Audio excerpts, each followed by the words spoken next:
The ultimatum and the choice, the crystal spires of Nexus Station, gleamed against the backdrop of a binary star system, their surfaces reflecting the light of two suns that had witnessed countless diplomatic meetings over the past 3 centuries. Ambassador Elena Vasquez stood at the observation deck of the Terran diplomatic wing, watching cargo ships drift between the massive trading posts that surrounded the station. Each vessel carried goods from dozens of worlds, but the most valuable cargo flowing through Nexus Station came from one small blue planet on the edge of the galaxy. Elena adjusted her formal diplomatic uniform, the silver trim catching the starlight. Today marked her 5th year as Earth's chief ambassador to the Dominion Alliance, and in that time she had negotiated trade agreements that brought prosperity to both humanity and their alien partners. The Dominion was vast, encompassing over 2,000 worlds and dozens of species, but Earth had carved out a unique position as the primary innovator and problem solver for the entire alliance. The door to the observation deck hissed open, and Elena turned to see her aide, Lieutenant Commander James Foster, approaching with a worried expression. James had served with Elena since the beginning of her posting, and she had learned to read his moods like a barometer for political storms. "Ambassador," James said, his voice tight with concern, "High Counselor Carrix has requested an immediate meeting. He's bringing the full Economic Council with him." Elena frowned. The Economic Council only convened for matters of the highest importance, and their meetings were typically scheduled months in advance. For them to call an emergency session meant something significant had happened. Did they give any indication of the agenda? Elena asked, already knowing the answer would be unsatisfactory. "None, ma'am, but our intelligence contacts are reporting unusual military movements in the Dominion's core systems. 3 battle fleets have been repositioned closer to the Outer Rim territories." Elena felt a chill run down her spine.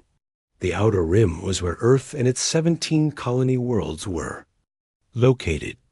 Military movements in that direction could only mean one thing. The Dominion was preparing for something that involved humanity directly.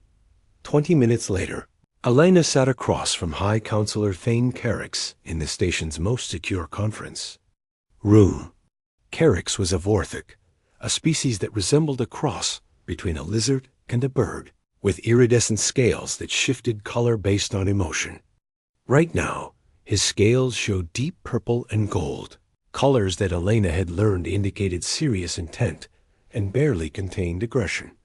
Beside Carrix sat Trade Minister Zara Vex, a Melrani whose 6 arms were currently folded in what Elena recognized as a threatening posture. The other members of the Economic Council filled the remaining seats, representing the major species of the Dominion Alliance. "Ambassador Vasquez," Carrix began, his voice carrying the harmonic undertones typical of his species, "we have called this meeting to discuss the future relationship between the Dominion and the Terran Confederacy." Elena maintained her diplomatic composure, though she felt her heart rate increasing. "Of course, High Counselor. Earth remains committed to our partnership with the Dominion." "That partnership," Trade Minister Vex interrupted, her multiple arms gesturing emphatically, "has become unbalanced.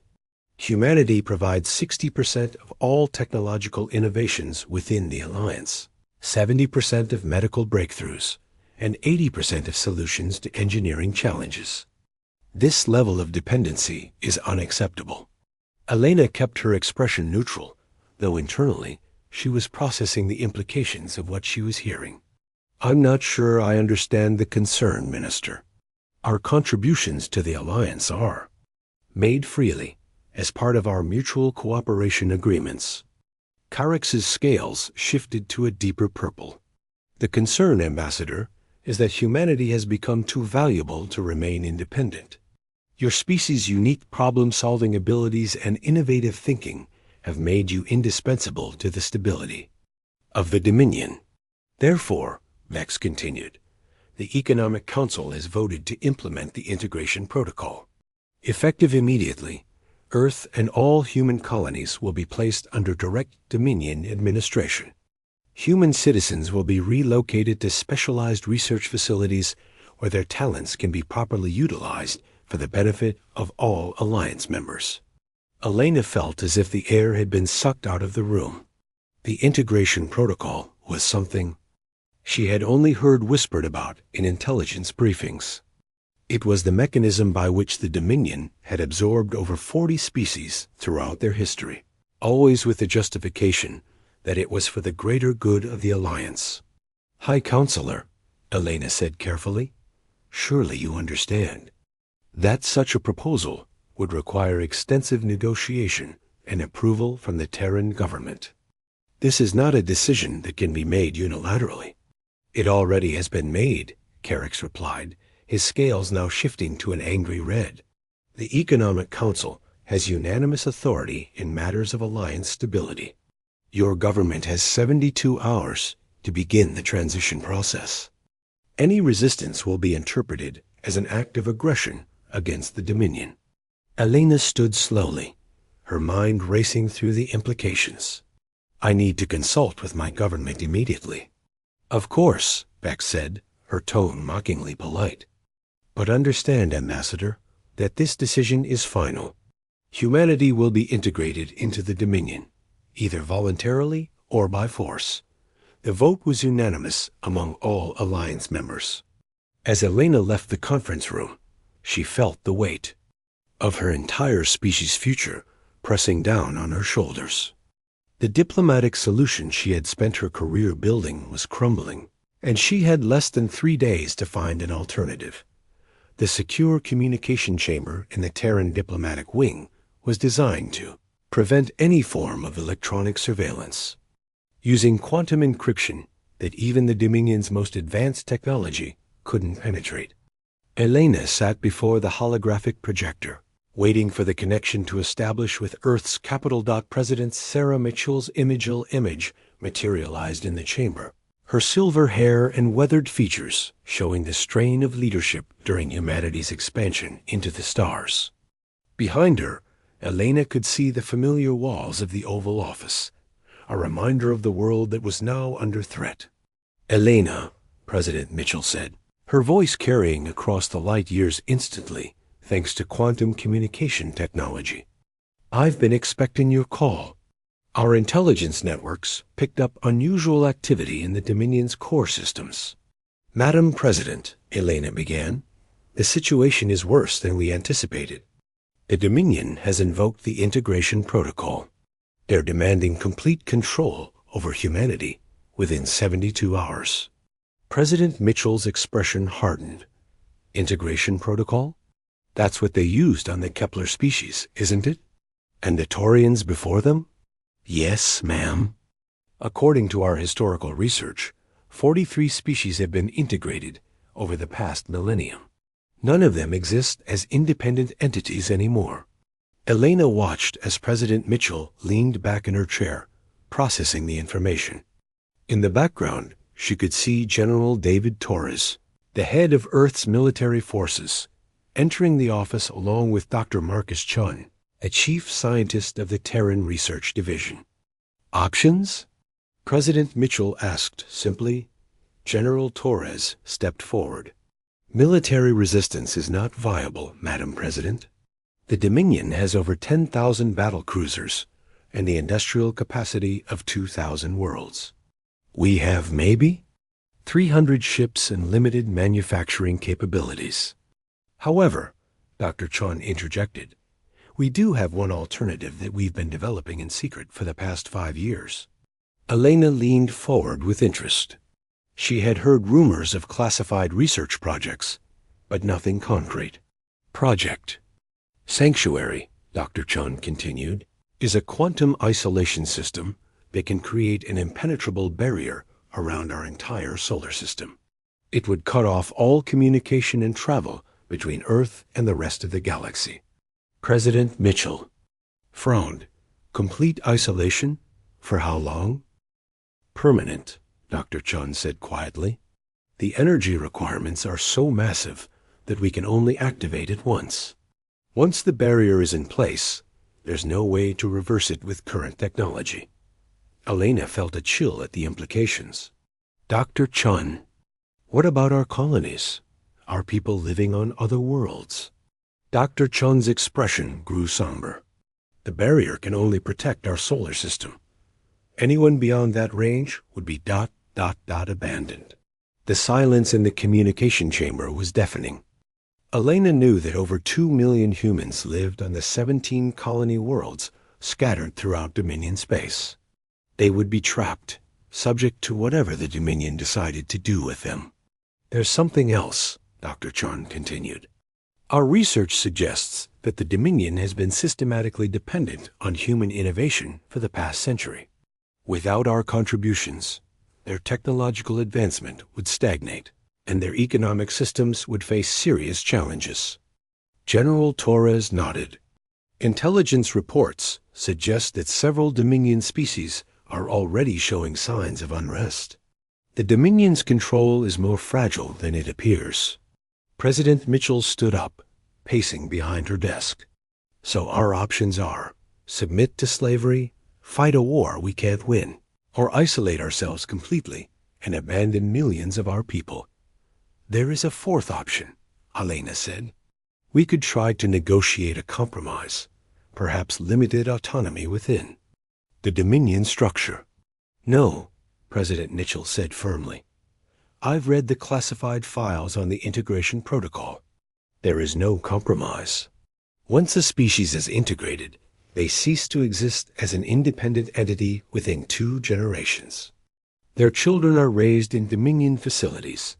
Their culture is systematically erased, and they become nothing more than specialized tools. Elena felt a weight settling in her chest. She had dedicated her career to building bridges between species, to finding diplomatic solutions to impossible problems. But some situations couldn't be resolved through negotiation. Dr. Chun, President Mitchell said, how long would it take to activate Project Sanctuary? The system is already in place, Madam President. We would need 12 hours to bring it online and synchronize the quantum field generators. And the consequences of isolation? Unknown, Dr. Chun admitted. We would be completely cut off from galactic civilization. No trade, no communication, no technological exchange. We would have to become completely self-sufficient. Elena looked at the faces of the leaders who held humanity's future in their hands. President Mitchell, who had guided Earth through its first steps into the galactic community. General Torres, who had built Earth's modest but effective military from nothing. Dr. Chun, whose scientific brilliance had kept humanity competitive in a galaxy full of older, more advanced species. I have a question, Elena said. If we activate this barrier, what happens to the Dominion? Dr. Chun mentioned they're dependent on our innovations. Dr. Chun consulted a tablet he was carrying. Our economic analysts predict significant disruption. Human innovations have solved critical problems in agriculture, medicine, engineering, and energy production across the Dominion. Without continued human input, they would face food shortages, medical crises, and infrastructure failures within months. Good, President Mitchell said, her voice hard. If they want to treat us as property, they can learn to live without us entirely. Elena felt a surge of conflicting emotions. Part of her was proud of humanity's importance to the galaxy, but another part mourned the end of the cooperative relationship she had worked so hard to build. Madam President, Elena said, I need to know your decision. I have to return to the Dominion Council with an answer in 68 hours. President Mitchell looked at each of her advisors in turn, then back at Elena. Dr. Chun, begin activation procedures for Project Sanctuary. General Torres, put our forces on high alert and prepare for potential retaliation. Elena, tell the Dominion Council that humanity respectfully declines their generous offer of integration. Elena nodded, understanding the gravity of the moment. And the colonies? We'll have to hope they can survive until we find a way to help them, President Mitchell said. But we won't sacrifice the entire species for a false promise of mercy. As the communication ended, Elena sat alone in the chamber, contemplating the message she would have to deliver. In her 5 years as ambassador, she had never imagined that her final diplomatic act would be to declare humanity's independence from the galaxy itself. The next day, Elena stood once again in the conference room facing High Counselor Carix and the Economic Council. The alien officials looked confident, certain that Earth would submit to their demands rather than face the consequences of resistance. "Ambassador," Carrick said, his scales showing satisfied gold patterns, "I trust your government has seen the wisdom of integration." Elena straightened her shoulders and spoke with clear, unwavering voice. "High Counselor, I am authorized to inform you that the Terran Confederacy formally rejects the integration protocol. We will not submit to Dominion control under any circumstances." The reaction was immediate and dramatic. Carix's scales shifted through a rapid spectrum of colors, finally settling on deep red. Trade Minister Vex's 6 arms gestured frantically, and the other council members erupted in harsh alien voices. "This is unacceptable," Vex shouted above the chaos. "You cannot refuse integration. The decision has been made." "With respect, Minister," Elena replied, "Earth is not yet a member of the Dominion. We are trade partners and allies, but we retain our sovereignty, and we choose to exercise that sovereignty by ending our relationship with the Alliance." Carix leaned forward, his red scales pulsing with anger. "You think you can simply walk away? The Dominion has invested too much in humanity to allow you to leave. If you will not accept integration voluntarily, we will take what we need by force." Elena had expected this response. "I understand your position, High Counselor, but I believe you underestimate the consequences of that decision." "Are you threatening us?" Carix hissed. "Not at all," Elena said calmly. "I'm simply informing you that effective immediately, all human technological support, medical assistance, and innovation sharing will cease. Our research facilities will be closed to Dominion access, and our scientists will end all cooperative projects." The room fell silent as the implications sank in. Elena could see the council members exchanging worried glances, their confident expressions beginning to crack. "You're making a mistake," Vex said, but her voice lacked its earlier certainty. "The Dominion has survived for millennia without human help." "Perhaps," Elena said, "but that was before your agriculture became dependent on human-developed fertilizers, before your medical systems relied on human diagnostic techniques, and before your infrastructure incorporated human engineering solutions."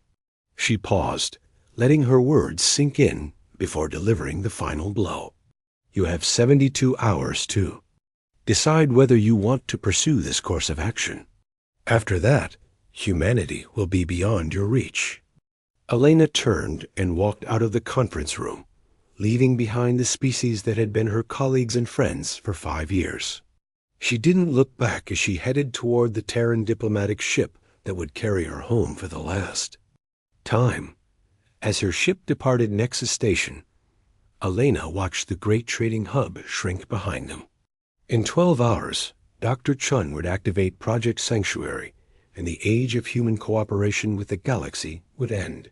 But perhaps, Elena thought, the age of human independence was just beginning. Asterisk. The Empire crumbles and humanity rises. The quantum barrier around Earth's solar system shimmered like a soap bubble made of starlight, invisible to the naked eye, but impenetrable to any known technology. Dr. Marcus Chun stood in the observation deck of Luna Station, watching the construction crews work on the massive defense platforms that now orbited every planet in the system. 6 months had passed since Project Sanctuary's activation, and humanity had used every moment to prepare for what they all knew was coming. Dr. Chun called out his research assistant, Dr. Sarah Kim, as she approached with a tablet displaying the latest sensor readings. We're detecting massive energy signatures approaching the barrier. It looks like they're finally here. Chun took the tablet and studied the data. The readings showed over 3,000 ships arranged in a perfect siege formation around the solar system. The Dominion Alliance had arrived in force, and they were clearly not interested in negotiation. "Have you informed President Mitchell?" Chun asked. "She's already on her way to the command center," Dr. Kim replied. "General Torres is mobilizing our defense fleet." Chun nodded grimly. Earth's defense fleet consisted of only 400 ships, but they were unlike anything the galaxy had seen before. Forced isolation had pushed human innovation to unprecedented levels, and the results were a remarkable dot in the 6 months since the barrier's activation. Humanity had achieved technological breakthroughs that would have taken decades under normal circumstances. New power sources, advanced materials, revolutionary propulsion systems, and weapons that operated on principles the Dominion had never encountered. The siege they thought would be a simple matter of overwhelming force was about to become something entirely different. Meanwhile, beyond the barrier, Admiral Korvac of the Dominion Fourth Fleet stood on the bridge of his flagship, the Inevitable. Justice. The massive dreadnought was 3 kilometers long and packed with enough firepower to reduce planets to rubble. Around him, his fleet of 3,000 ships waited for orders to begin the bombardment. Korvac was a Thurian, a species that resembled armored bears with razor-sharp claws and predatory instincts. He had conquered 17 star systems for the Dominion and had never encountered a defense he couldn't break. The human barrier was impressive, but he had weapons that could crack planets. It was simply a matter of applying enough force. "Admiral," reported his tactical officer, "all ships are in position. We're ready to begin the bombardment." "Excellent," Korvac growled. "Target the barrier with everything we have. I want it down within the hour." The space around Earth's solar system erupted in light as 3,000 ships opened fire simultaneously. Energy beams, plasma torpedoes, and quantum disruptors all focused on the same point in the barrier, creating a light show that could be seen from neighboring star systems. The barrier absorbed it all without even flickering. "Report," Korvac demanded. "No effect, sir," the tactical officer replied, his voice uncertain. "The barrier is completely unaffected." Korvac's claws extended in frustration. "Double the fire rate. Keep shooting until something happens." For 3 days, the Dominion fleet bombarded the barrier with everything they had. They used weapons that could destroy moons, energy beams that could boil oceans, and exotic matter disruptors that could tear apart the fabric of space itself. Nothing worked. Inside the barrier, humanity watched the light show with grim satisfaction. The barrier was holding perfectly, but they knew the Dominion wouldn't give up easily. President Mitchell stood in the command center deep beneath the Rocky Mountains, surrounded by screens showing the siege from every angle. "Dr. Chun," she said, "how long can the barrier hold against this kind of assault?" "Indefinitely," Chun replied confidently. "The barrier draws power from the quantum vacuum itself. They could fire for 1,000 years and never scratch it." "But we can't stay hidden forever," General Torres pointed out. "Our people on the colony worlds are still out there, and the Dominion will use them as leverage." President Mitchell nodded grimly.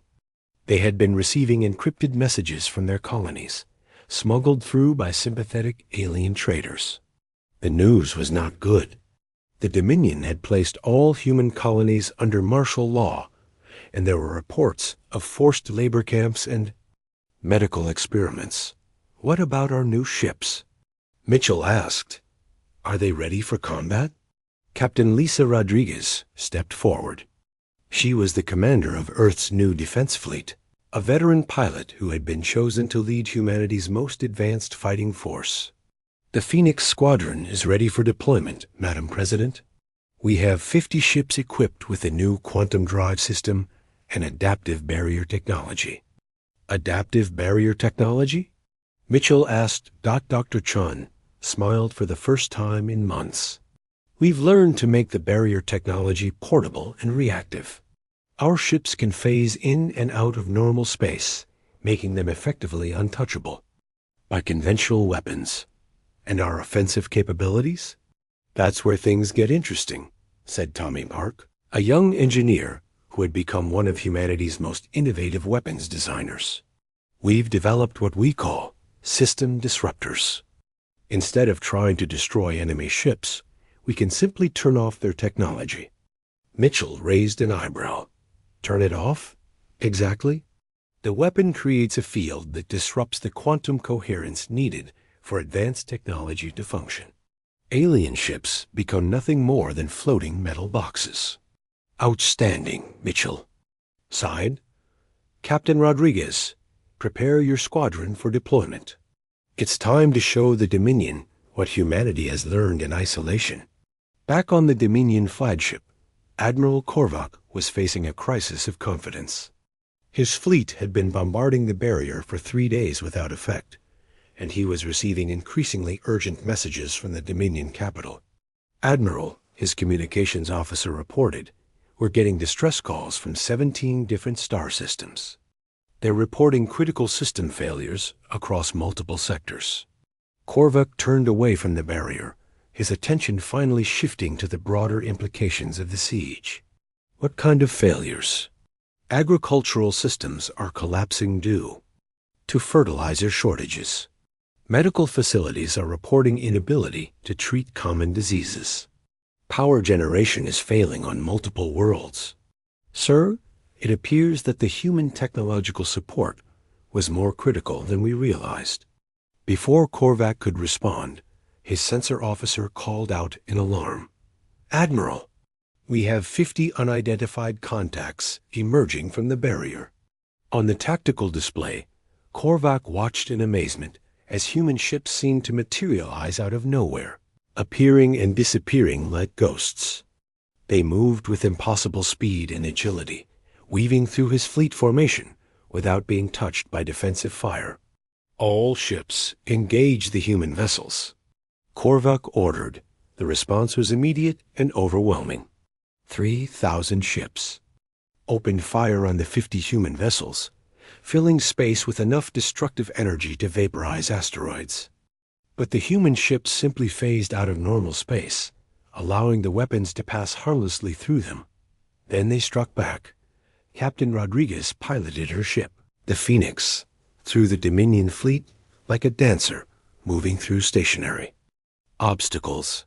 Her quantum drive allowed her to exist in multiple dimensional states simultaneously, making her effectively impossible to target. All units, activate system disruptors, she ordered. Let's show them what happens when they threaten Earth. The effect was immediate and devastating. Across the Dominion fleet, advanced systems began failing in cascade. Weapons powered down, shields collapsed. Life support systems struggled to maintain basic functions. 3,000 of the most advanced warships in the galaxy were reduced to helpless hulks in a matter of minutes. This is Admiral Korvac of the Dominion 4th Fleet, came a transmission from the flagship. We request immediate ceasefire. We are no longer combat effective. Rodriguez smiled grimly. This is Captain Rodriguez of the Terran Defense Force. You have 2 choices, Admiral. Retreat immediately, or we'll start targeting your life support systems. The retreat was swift and complete. The entire Dominion fleet limped away from Earth's solar system, their technological superiority shattered by humanity's revolutionary new weapons. But the victory at Earth was only the beginning. Across the galaxy, the Dominion alliance was crumbling. Without human technological support, their carefully balanced empire was collapsing under its own weight. Asterisk. On the mining world of Kepler 442b, a species called the Xylorians had been enslaved by the Dominion for over 2 centuries. They had watched the human integration crisis with growing hope, and when news of the barrier and the failed siege reached them, they saw their chance. Xylia, the leader of the Xylorian resistance, stood before a gathering of her people in the abandoned mine shafts where they had hidden for generations. The Xylorians were a crystalline species, their bodies composed of living mineral that could change color based on emotion. Right now, they all glowed with the bright blue of hope. "Brothers and sisters," Xylia said, her voice resonating through. "The crystal formations, the humans have shown us that the Dominion can be defeated. They have proven that freedom is possible, even against impossible odds." A young Xylorian named Keth stepped forward. "But how can we fight? The Dominion has weapons we cannot match." "They had weapons the humans could not match," Xylia corrected. "But the humans found another way. They used their minds, their creativity, their refusal to accept defeat. We must do the same." The Xylorian rebellion began that night, spreading quickly to other enslaved species across the galaxy. The Therians, the Melrani, the Keplerians, and dozens of other species that had been absorbed by the Dominion over the centuries all rose up simultaneously. The timing was perfect. The Dominion's technology was failing without human support. Their fleets were demoralized after the defeat at Earth, and their subject species were no longer afraid. High Counselor Carix stood in the ruins of what had once been the Dominion's greatest city. Around him, the crystalline towers that had symbolized their power for millennia were cracking and falling. The quantum harmonics that maintained the structures had depended on human-developed stabilization technology, and without it, the city was literally falling apart. "Sir," his aide reported, "we're getting reports of rebellions on over 400 worlds. The Xylorians have seized control of the Kepler system. The Therians have declared independence. Even some of our core worlds are considering breaking away." Carix's scales had turned a sickly gray, the color of despair and defeat. "What about our fleet? Can we restore order?" "The fleet is in complete disarray, sir. After the defeat at Earth, morale has collapsed. Many ships are refusing orders, and several have joined the rebellion." Carix closed his eyes, feeling the weight of 1,000 years of Dominion history crashing down around him. They had built their empire on the assumption that superior technology and overwhelming force could maintain order forever. They had never considered what would happen if they became dependent on a species they couldn't control. "Send a message to Earth," he said quietly. "Request ... request negotiations." The message reached Earth 12 hours later, transmitted on emergency diplomatic frequencies. President Mitchell read it in her office, surrounded by the same advisors who had helped her make the decision to activate the barrier. "They want to negotiate?" General Torres asked incredulously. "After threatening to enslave us?" "They're desperate," Dr. Chon observed. "Our intelligence reports suggest the Dominion is on the verge of complete collapse. They need our help to survive." Helena Vasquez, who had returned to Earth after the barrier's activation, leaned forward. "This could be our chance to help the species they've enslaved. If we negotiate from a position of strength, we might be able to create a better galaxy for everyone." President Mitchell considered the options. They could ignore the Dominion's plea and let their empire collapse completely. They could negotiate a limited agreement that restored some cooperation while maintaining Earth's independence. Or they could seize the moment to reshape the entire galactic order. "Dr. Chun," she said, "is there any way to modify the barrier? To allow selective communication and travel?" "Theoretically, yes," Chun replied.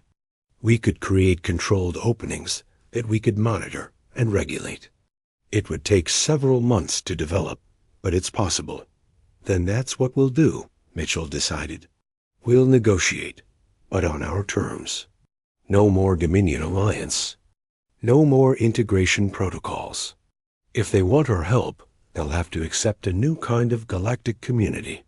One based on cooperation, not conquest." 6 months later, representatives from 47 species gathered in the rebuilt Nexus station. The station had been modified using human technology. Its crystal spires, now glowing with the soft light of quantum harmonics that symbolized hope rather than oppression. Elena Vasquez stood at the podium, no longer an ambassador to the Dominion, but the first Secretary General of the new Galactic Cooperative. Around her sat beings from across the galaxy, species that had been enemies for centuries, now working together to build something unprecedented. 1 year ago, Elena began, humanity faced a choice between slavery and isolation. We chose isolation, and in doing so, we discovered something remarkable. We discovered that true strength comes not from conquering others, but from inspiring them to be their best selves. She paused, looking out at the diverse assembly. Today, we gather not as subjects of an empire, but as partners in a cooperative. Each species brings unique gifts to our community. The Xylorian's mastery of crystal technology, the Therian's expertise in stellar engineering, the Melrani's understanding of biological systems, and yes, humanity's talent for innovation and problem-solving. But most importantly, Elena continued, we bring something that the old Dominion never had. We bring the understanding that diversity makes us stronger, not weaker, that cooperation is more powerful than conquest, that the galaxy is big enough for all of us to thrive. The applause that followed was unlike anything ever heard in the old Dominion Assembly. It was the sound of dozens of species celebrating not their submission, but their liberation. Dr. Chon watched from the observation deck as the first joint research station was constructed using technology from all member species. Human quantum drives, Xylorian crystal matrices, Therian stellar forges, and Melrani biological computers all working together to create something none of them could have built alone. You know, he said to Captain Rodriguez, who had joined him to watch the construction, I used to think that isolation was humanity's greatest weakness. We were so young compared to the other species, so dependent on their guidance and technology. And now? Rodriguez asked. Now I think isolation might have been our greatest strength. It forced us to become self-reliant, to push our creativity to its limits. And when we emerged from that isolation, we were ready to offer something truly valuable to the galaxy. Rodriguez smiled. Not conquest, but cooperation. Exactly. We showed them that there was another way to live, another way to build a civilization. Not through domination, but through partnership. As they watched, the construction crews from different species worked side by side, their different technologies and methods combining to create something beautiful and functional. It was a symbol of what the galaxy could become when its inhabitants chose cooperation over conflict. The age of the Dominion was over. The age of the Galactic Cooperative had begun. And at its heart was a small blue planet whose inhabitants had learned that sometimes the best way to save the galaxy was to first learn to save themselves. Years later, when historians wrote about this period, they would call it the Great Transformation. The moment when the galaxy learned that true strength came not from the ability to conquer, but from the courage to cooperate. And they would remember that it all began with a single species that chose freedom over slavery, isolation over integration, and hope over despair. Humanity had closed its borders and changed the galaxy forever. The Dominion's worst nightmare had become the galaxy's greatest dream. Asterisk.